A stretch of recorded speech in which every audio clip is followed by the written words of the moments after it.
성경 말씀 로마서 6장 15절에서 18절의 말씀입니다. 주여 감사합니다. 로마서 6장 15절에서 18절까지 같이 읽습니다. 그런즉 어찌하리요? 우리가 법 아래 있지 아니하고 은혜 아래 있으니 죄를 지으리요? 그럴 수 없느니라. 너희 자신을 종으로 내주어 누구에게 순종하든지 그 순종함을 받는 자의 종이 되는 줄을 너희가 알지 못하느냐? 혹은 죄의 종으로 사망에 이르고 혹은 순종의 종으로 의에 이르느니라. 하나님께 감사하리로다. 너희가 본래 죄의 종이더니 너희에게 전하여 준 바 교훈의 본을 마음으로 순종하여 죄로부터 해방되고 의에게 종이 되었느니라. 아멘. 로마서 6장 15절에서 18절까지 말씀 함께 이제 봅니다. 누구에게 순종하는가? 누구에게 순종하는가를 보면은 그 사람이 누구에게 종이 되어 있는가, 누구를 섬기는가 이렇게 이제 볼 수가 있는 거죠. 지금 사도 바울은 죄와 의를 이제 비교를 하고 있습니다. 쉽게 말해서 죄에게 순종한다는 말은 죄의 근본이 되어지는 악한 마귀에게 노예로 살고 있다는 것이고, 의에 순종한다는 것은 그 하나님의 의, 예수 그리스도에게 종으로서 살아간다라는 것. 그러면은 우리는 누구의 종이냐라는 겁니다. 사람은 싫든 좋든 간에 무언가에 대해서 종속되어서 살아가는 것이 사실입니다. 우리 뭐 죄 이러면은 뭐 여러 가지가 있겠지만은, 그러나 뭐 쉽게 뭐 우리가 이제 거기서는 이제 해방이 되어졌다라는 것들은 놔두고, 그렇잖아요. 우리가 교회 생활을 어느 정도 하고 예수를 어느 정도 믿다 보면은 세상적인 것은 뭐 어쨌거나 세상 사람들을 비해서 좀 많이 이제 절제하고 끊고 그리고 믿음으로 살려고 노력하지 않습니까? 그런데 눈에 보이는 그런 것만이 죄라든지 아니면은 우리를 올가매는 이제 구속이라기보다도 우리가 인식하지 못하는 그런 이제 구속이 있는 것 같아요. 이제 일명 요즘 말로 말하면은 이제 중독이라 이렇게 말을 하죠. 중독이라 할 때 뭐 중독은 여러 중독이 있습니다. 그런데 그 중독 가운데서 현대인들이 가지고 있는 중독 중에서 크게 이제 두 가지를 보게 되어지면은, 하나는 이제 그 일 중독. 일에 이제 매여 사는 사람. 일을 안 하는 것도 문제예요. 일을 안 하는 것도 그 참 문제입니다. 사람은 늘 일을 해야 됩니다. 그런데 그 일에 이제 중독이 되어 있는 사람이 없지 않아 있는 것은 사실입니다. 저도 한 번씩 가만히 생각해 보면은 이제 그런 중독이 조금 있는 것 같아요. 안 하면은 이제 불안해요. 뭔가를 성취를 하려고 하고 이루려고 하고.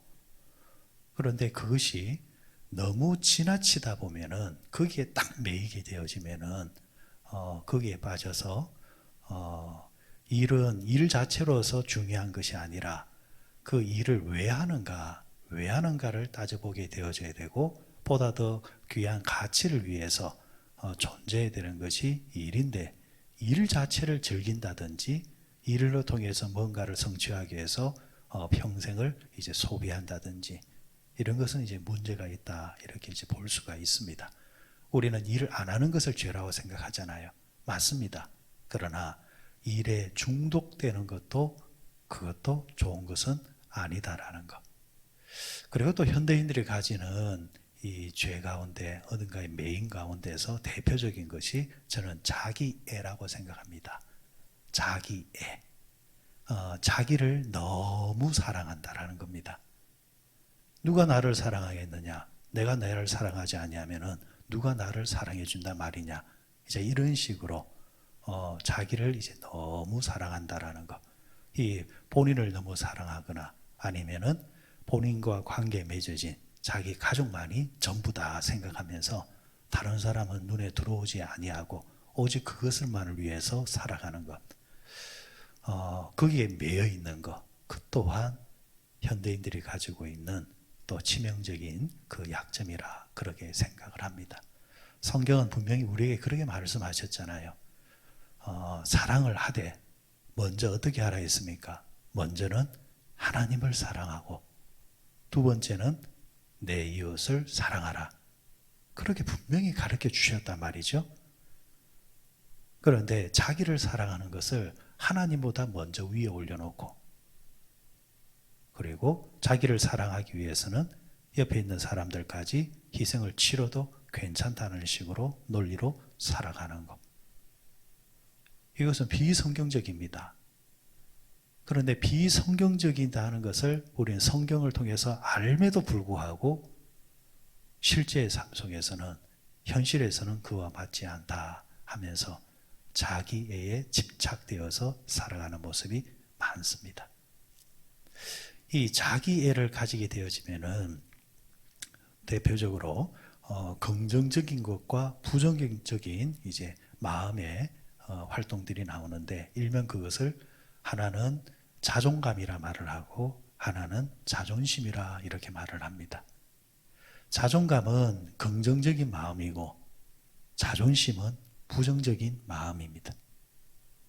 그러면 자존감은 어떤 마음이냐면은 나를 사랑할 뿐만이 아니라 상대도 존중합니다.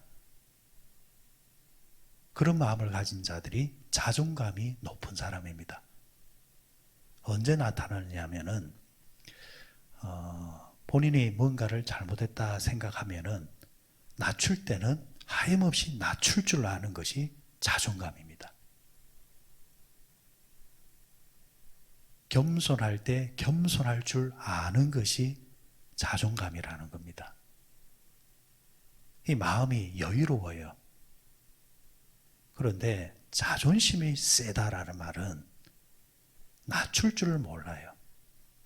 분명히 자기가 잘못했는데도 불구하고 마음에 여유가 없으니까 그래 되면 자신이 비굴해진다. 자신이 상대 앞에서 낮아진다 생각하니까 그걸 못 참아내는 겁니다. 못 참아내니까 울그락불그락 하면서 아주 사소한 문제 앞에서도 화를 내면서 큰 소리 치는 것. 자존감은 낮고 자존심이 센 사람입니다. 자존감 없는 자존심은 오히려 자기를 죽일 뿐이라는 거죠. 이제 그게 다 자기를 사랑하기는 사랑하는데 자기 사랑만 있지 다른 사람 사랑이 없기 때문에 생겨나는 그런 마음이라 할 수 있습니다. 예수님께서는 자존감이 높으셨을 뿐입니다. 그래서 나는 누구다라는 것을 항상 인식하고 사셨죠. 요한복음에 보면은 나는 세상의 빛이다. 나는 생명의 떡이다. 내가 곧 길이요 진리요 생명이라. 나로 말미암지 않고는 아버지께로 갈 자가 없느니라. 항상 자신이 누군가라는 것에 대해서 인식이 분명하셨습니다. 한마디로 말하면은 나는 그리스도요 하나님의 아들이라는 겁니다. 그런데 여기까지만 있다고 한다면 자칫 예수님은 하나님의 아들로서 자신을 드러내는 그런 것으로만 보여줄 수도 있지만 그런데 성경에 나타난 예수님의 모습을 한번 보십시오. 낮아지실 때는 하염없이 낮아지십니다. 심지어는 십자가 위에 오르셔서 당신의 생명을 내어주실 뿐만이 아니라 그 과정을 한번 생각해 보십시오. 십자가 아래에 있던 사람들이 예수님을 향하여서 비아냥거리잖아요. 그리고 손가락질을 하면서 어떤 사람들은 당신이 하나님의 아들이거든 그 위에서 내려와 봐라. 증명해 봐라.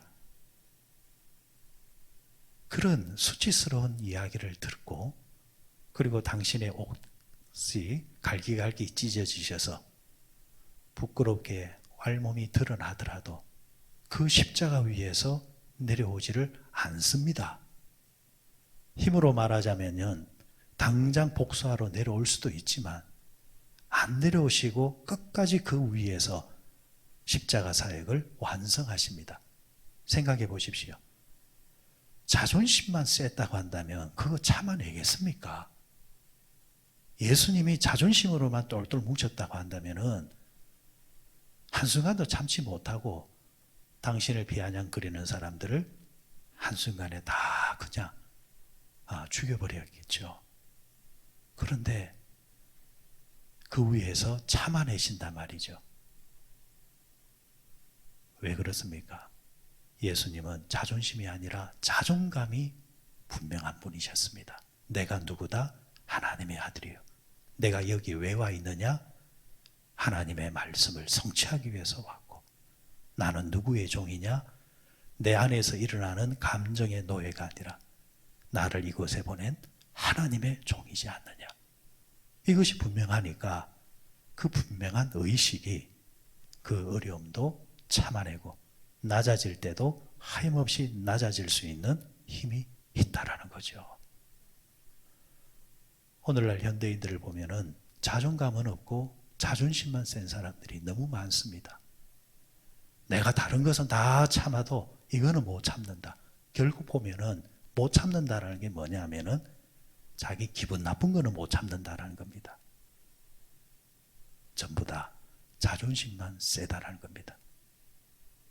그런데 가만히 들여다보면은 그 자존심만 센 게 내가 누구의 종이냐 따져 물어볼 필요가 있다라는 거죠. 예수님의 종이라고 한다면은 자존감이 높아야 되고, 그런데 마귀의 종이라고 한다면은 자존심만 세게 만들어서 죄를 짓게 만든다라는 거죠. 그러니까 우리 안에는 이렇게 외부적으로 보면은 자유민주국가에 사니까 우리가 무슨 노예고 종이냐 이렇게 할 수 있지만 내부를 들여다보면은 이런 우리 마음의 영역 안에서 그 무언가의 종으로 살아가는 모습들이 참 많다라는 겁니다. 그 심리학자들의 이야기에 보면은 그 진단명 중에 하나가 이 자기애가 강한 사람을 나르시시스트라는 그런 병명이 있습니다. 나르시시스트. 이 나르시시스트라는 말이 어디서 나왔느냐 하니까 나르시스라는 옛날 로마 신화에서 왔습니다. 이 로마의 신화에 보면은 나르시스라는 사람이 하나 태어나는데 그 부모가 전부 다 신입니다. 로마의 신화에 보면은 별신들이 다 나오잖아요. 이제 신인데 너무 이쁘게 나온 거예요. 남자인데 너무 이쁘고 아름답고 멋지게 나온 거예요. 그래서 이 나르시스가 가는 곳마다 광채가 납니다. 광채. 수많은 사람이 그와 함께 하려고 하고 그를 보려고 하고 가까이 하려고 하고, 하지만은 나르시스는 이제 그런 사람들이 자기를 그렇게 봐주는 것은 좋지만은 그러나 절대로 가까이 하지를 않습니다. 늘 이제 그는 위만 보지 아래를 보지를 않습니다. 그러다가 여러 사람에게 상처를 주죠. 상처를 주는데 그 모습을 보았던 복수의 여신이 다 보고 있다가 저놈 안 되겠다 하면서 저주를 내리는데 어떤 저주를 내리냐니까 어느 날 그를 이제 몰고 갑니다. 어디다 데려다 놓느냐 하니까 그건 이제 샘물에다 딱 데려다 놓습니다. 샘물을 발견한 나르시스가 샘물을 헐레벌떡 마십니다. 그런데 가만히 보니까 샘물 안에 누군가가 보이는데 너무 멋진 거예요. 너무 잘난 거예요. 너무 아름다운 거예요. 그게 뿅 간 겁니다. 그런데 물에 비치는 그 안에 있는 사람은 자기가 웃으면 같이 웃고 찡그리면 같이 찡그리고, 그래서 한번 붙잡아 보려고 손을 내밀면은 어느새 사라져버리고, 이런 식이란 말이죠. 환상과 실제를 동시에 담고 있었습니다. 잡으려고 하면은 안 보이고 그러나 보면은 또 보이고 실제와 환상이 공존하고 있는 겁니다. 이것이 환상이라고 한다면은 그냥 그 자리를 뜰 건데 또 보인단 말이에요. 실제란 말이에요. 실제라 해서 잡으려고 하면은 또 안 잡힌단 말이에요. 보이는 그 모습이 너무 아름답기 때문에 떠날 수 없습니다. 그러니까 나르시스가 받았던 저주가 뭐냐? 그 안에 비친 모습이 누굽니까? 자기입니다.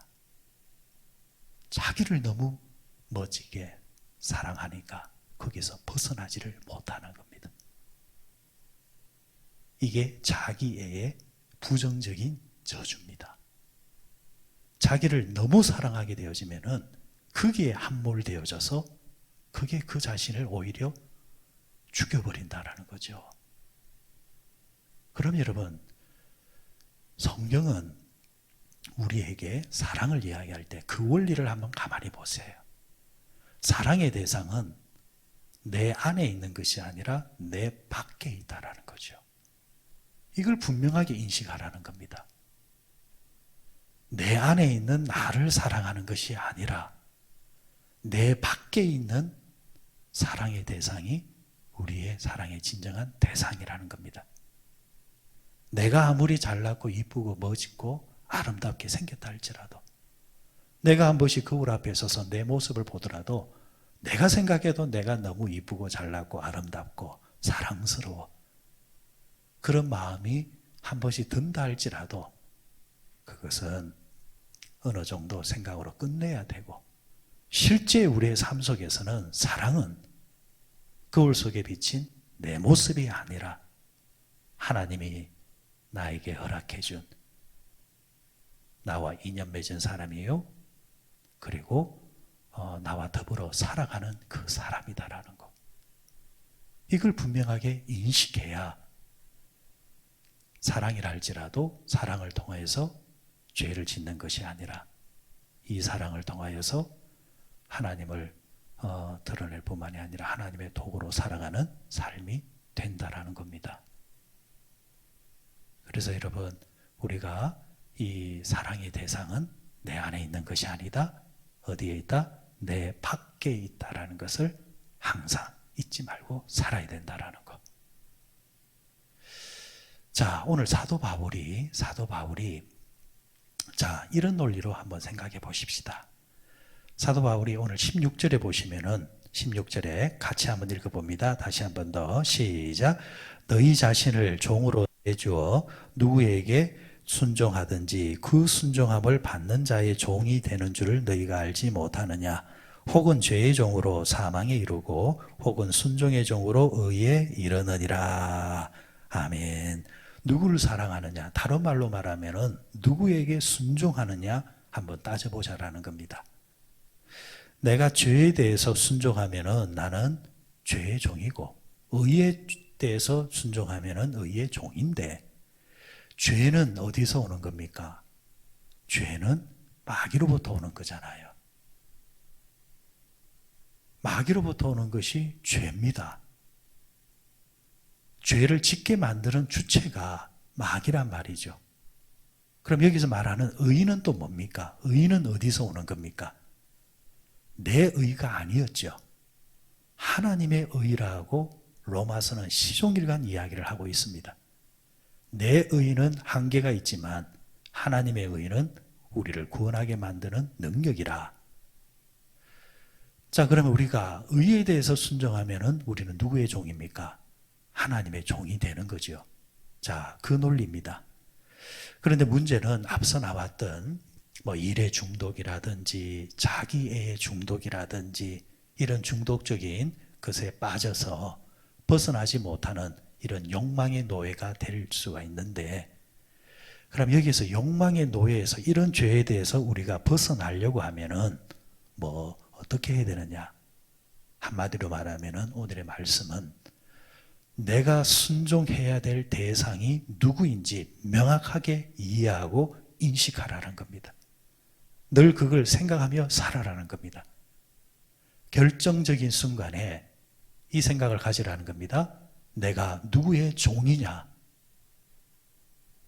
내가 지금 누구에게 종속되어져 있느냐, 이 부분만 명확하게 다시 한 번 더 재정립을 해도 그 결정적인 순간에 죄의 종으로 빠져들어가는 것이 아니라 거기서 벗어날 수 있는 힘을 가지게 된다는 거죠. 간단하게 말해서 말씀에서 자존감이 높은 것은 좋은 건데 자존심이 높은 것은 좋은 것이 아니다라는 것을 배웠다고 한다면, 누군가가 내 자존심을 건드려서 내 안에서 뭔가가 폭발하려고 할 때에, 화가 나려고 할 때에 의도적인 화로 통해서 긍정적인 것을 만들어내는 것이 아니라 단순히 내 감정이 폭발해서 나와 상대를 아프게 하는 그 화가 올라오려고 할 때에 인식하라는 거죠. 내가 누구의 종이냐? 내 안에서 일어나는 내 자존심의 내가 종이냐? 아니면은 나는 하나님의 백성으로서 하나님의 자녀라는 것에 대해서 인식하면서 하나님의 종인데, 이 생각 하나 차이가 그 순간을 넘겨내는 힘으로 우리에게 다가온다라는 겁니다. 여러분, 우리가 살아가면서 차를 타면서도 죄 지을 때가 얼마나 많습니까? 그런데 결정적인 순간에, 그래, 내가 교회 목사지, 그래, 내가 교회 권사요, 집사지, 하나님 이름 한 번만 불러도 그 순간에 입술로 저지른 죄가 없다라는 거죠. 그런데 이런 인식이 전혀 없이 그냥 살아가는 사람, 그냥 자기의 자존심만 있는 사람들은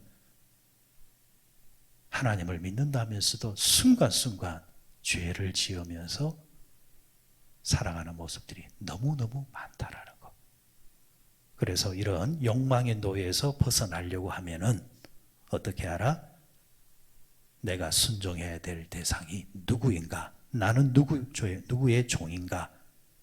항상 그 부분을 인식해라는 것. 여러분, 복된 또 하루가 시작되어졌습니다. 이 하루를 사는 동안 오늘도 우리 안에서는 내 욕망을 부추기는 그런 죄들이 우리 안에서 일어날 겁니다. 그때마다 여러분, 내 안에서 나를 부추기는 그런 죄의 종으로 굴복하지 마시고 내 안에서 역사하시는 성령님의 그 감동에 반응하십시오. 기왕이면은 성령님의 음성에 반응해서 좋은 생각을 하려고 하고 좋은 마음을 가지려고 하고 부정적으로 생각을 꼬려고 하는 것이 아니라 긍정적으로 생각하려고 하고, 저는 결국은 이렇게 정리하고 싶습니다. 여러분, 하나님의 마음이 차 있는 사람은요, 아니면은 자존감이 높은 사람은 특징이 하나 있습니다. 여유가 있어요. 생각에 여유가 있어요. 그러다 보니까 그 순간순간 오판을 하거나 순간적인 감정에 의해서 죄를 짓지를 않습니다.